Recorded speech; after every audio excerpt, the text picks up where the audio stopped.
और बार आपका हमारे इस यूट्यूब चैनल में। और आज हम बात करेंगे वोडाफोन आइडिया लिमिटेड के बारे में। अभी अगर हम इसकी प्राइस की बात करें तो वो है 11.57। बहुत लोगों की ऐसी राय आ रही है कि इतना ये ब्रांडिंग कर रही है, इतना ड्रीम 11 आईपीएल को भी इसने स्पॉन्सरशिप दे दी, इतना टीवी पे भी एड्स आ रहे, फिर भी ये ग्रो क्यों नहीं कर रहा है। तो अगर हम यहाँ पे बात करें तो अभी इसकी प्राइस जो है वो 11.57 है। कल की अगर हम बात करें तो कल यहाँ पे टूडेज हाई इसने 11.86 का बनाया था, और टूडेज लो की अगर बात की जाए तो 11.04 का बनाया था इसने कल। ठीक है, ये कल का है। ठीक है, तो अभी यहाँ पे हम बात करते हैं कि इतनी यहाँ पे तगड़ी एडवर्टाइजमेंट चल रही है, इतनी बड़ी स्पॉन्सरशिप चल रही है, एटलीस्ट 2 से लेकर 3 महीने तक तो भी आईपीएल चलेगा, और पूरे 3 महीने लोगों के कंटिन्यूसली वो आईपीएल रहेगा। और इतना बड़ी यहाँ पे बात है, वो कितने लोग यहाँ पे अट्रैक्ट होंगे वीआई को, और इतने ज़्यादा लोग यहाँ पे इंटरेस्ट भी दिखा रहे हैं, फिर भी ये स्टॉक बढ़ क्यों नहीं रहा है। तो इसका अगर हम असली रीज़न के बारे में अगर देखें तो जो बड़े बड़े इन्वेस्टर्स जो है ना, बड़े बड़े यानी मिड में जो आते हैं ना, बहुत बड़े भी नहीं, मिड वाले, वो यहाँ पे वोडाफोन आइडिया में बहुत बड़ी मात्रा में इंट्राडे ट्रेडिंग कर रहे हैं। बहुत बड़ी मात्रा में इंट्राडे ट्रेडिंग हो रही है ना, इस वजह से ये जो स्टॉक है ना वो हमेशा स्टेबल ही रह रहा है। 11.86, 11.57 पे क्लोज हुआ, 11.86 का हाई बना है और 11.4 का लो बना है। तो अभी क्या होता है, बहुत बड़े अमाउंट में यानी लगभग 50,000 से लेके 60,000 या फिर 1 लाख तक खरीदेंगे, और 50 पॉइंट से ऊपर गया तो फिर बेच देंगे।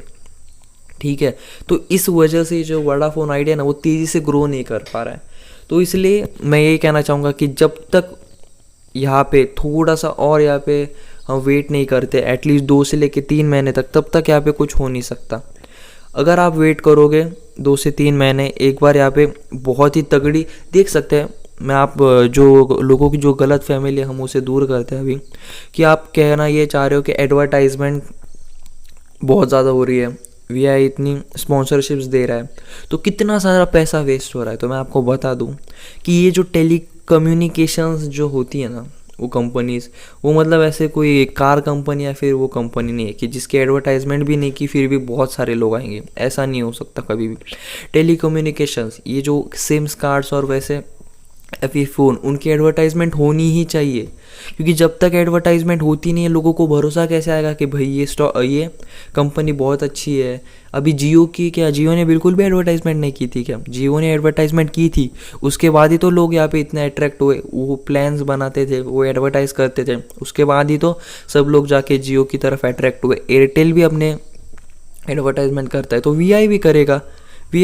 बिना एडवर्टाइजमेंट करे कोई स्टॉक कैसे ग्रो कर सकता है, कोई कंपनी कैसे ग्रो कर सकती है टेलीकम्युनिकेशन की। तो इसलिए वोडाफोन आइडिया यानी कि वीआई जो कर रही है एकदम सही कर रही है, क्योंकि लगभग टेलीकम्युनिकेशन में लगभग 70% आपको पैसा एडवर्टाइजमेंट में ही यहाँ पे वेस्ट नहीं, इन्वेस्ट करना पड़ेगा, और 30% अपने बिजनेस के लिए, क्योंकि रेवेन्यू तभी तो क्रिएट होगा ना। ज़्यादा से ज़्यादा लोगों तक हर बार वो पहुँचना चाहिए। इंसान का जो माइंड होता है ना, अगर आप एक ही चीज़ बार बार देखो ना, तो आप अचानक से उसमें फैमिलियर हो जाते हो। आपको लगता है कि ये ठीक है, अच्छा है, कंटिन्यूसली आ रहा है। कभी कभी नहीं आया तो भी आप सोचोगे अरे एडवर्टाइजमेंट क्यों नहीं आया आज वीआई लिमिटेड की। तो ऐसा होता है। तो इसलिए आप देखिए, जो भी यहाँ पे शेयर होल्डर्स है वोडाफोन आइडिया के, एटलीस्ट यहाँ पे 3-4 महीने आप वेट कीजिए। बहुत ही तगड़ी यहाँ पे ब्रांडिंग हो रही है वोडाफोन आइडिया की, बहुत बढ़िया स्टॉक ग्रो कर सकता है। अगले 2 से 3 महीने में ये स्टॉक एटलीस्ट 20 तक जा सकता है, तो आप होल्ड कीजिए। काफ़ी बढ़िया यहाँ पे स्टॉक है, एडवर्टाइजमेंट बहुत ज़्यादा तगड़ी हो रही है।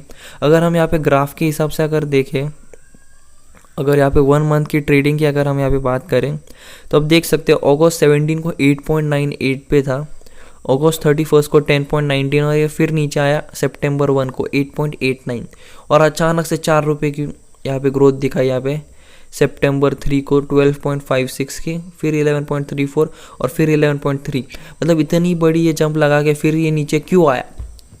तो इसका रियल रीज़न यही है कि इंट्राडे बहुत ज़्यादा मात्रा में यहाँ पे माल उठाया जाता है और बहुत ज़्यादा मात्रा में यहाँ पे बेचा जाता है। इस वजह से ये जो स्टॉक है ना, जिसे ऊपर भी जाना होना तो भी वो स्टेबल हो जाता है, क्योंकि इतनी बड़ी अमाउंट में अगर आप इंट्राडे ले रहे हो और अचानक से इतनी बड़ी मात्रा में सेल कर दिया तो ये होने ही वाला है, ये होगा ही। कितना भी अच्छा रिलायंस ले लो, आप कोई भी बड़ा स्टॉक ले लो, अगर रोज़ आप इसी तरह बिजनेस करोगे ना तो वो स्टॉक मतलब एक रेजिस्टेंस लगेगा उसे ऊपर जाने के लिए।